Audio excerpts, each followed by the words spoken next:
Hello everyone, welcome back to my channel. আশা করছি তোমরা সবাই খুব ভালো আছো। কাল ছিল বৈশাখ মাসের শেষ মঙ্গলবার, তোমরা সবাই জানো, তাই রেখেছিলাম কালকে মঙ্গলচণ্ডীর ব্রত। তো পুজো শেষে একটুখানি প্রসাদ খেয়ে জল খেলাম, আর তাতেই ভরে গেছিলো পেট। আর তারপর একটুখানি ময়দা মেখে নিয়েছিলাম, আর ঘুগনিটা সারা রাত ভেজানো ছিল। এদিকে কেটে নিয়েছি আলু চচ্চড়ির মতন ছোটো ছোটো আলু, সেটাকে জিরে ফোড়ন দিয়ে নুন হলুদ দিয়ে ভেজে নিচ্ছি।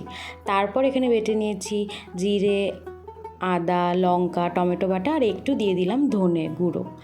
তারপর দেখো আমি জিরে তেজপাতা সোমবার দিয়ে দিয়েছি আলুর মধ্যেই, আর একটু গোটা গরম মশলা থেতো করেই দিয়েছি।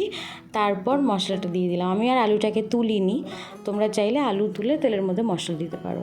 তারপর মশলাটাকে দিয়ে নুন, চিনি, হলুদ দিয়ে মশলাটাকে কষিয়ে নিচ্ছি। কষিয়ে ভালো করে গা ছেড়ে আসলে কড়াই থেকে তারপর সেদ্ধ করে রাখা ঘুগনিটা দিয়ে দিচ্ছি। এখানে আমি ঘুগনিটাকে নুন হলুদ দিয়ে 4টে হুইসেল দিয়ে নিয়েছিলাম। তারপর ভালো করে কষিয়ে আমি এখানে পরিমাণ মতন জল দিলাম। আর তোমরা একটু পাতলা করে নামাবে, কারণ ঘুগনিতে ভীষণ জল টানে।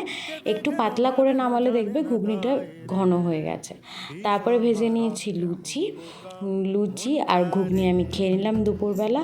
কালকে যেহেতু সারাদিন ভাত ডাল আমিষ কিছু খাওয়া যায় না, তাই জন্য খেয়েছিলাম নিরামিষ লুচি আর ঘুগনি।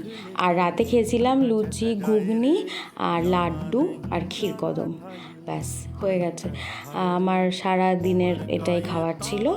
আমি জানি না উপোস করে কার কী খিদে পায় না পায়, কিন্তু আমার মনে হয় যে উপোস করে উঠে অঞ্জলি দিয়ে উঠে 1 গ্লাস জল খেলেই পেটটা ভরে যায়, আর কিচ্ছু লাগে না। আমার কাছে তো তাই মনে হয়। তো তোমাদের আজকে মিনি ব্লগটা কেমন লাগলো আমাকে অবশ্যই কমেন্টে জানিও। ভালো লাগলে লাইক, কমেন্ট, শেয়ার করো, আর আমার পেজটাকে প্লিজ ফলো করে দিও। তো চলো আজকের মতন এইটুকুই, টাটা। আর সরি ফর লেট আপলোড।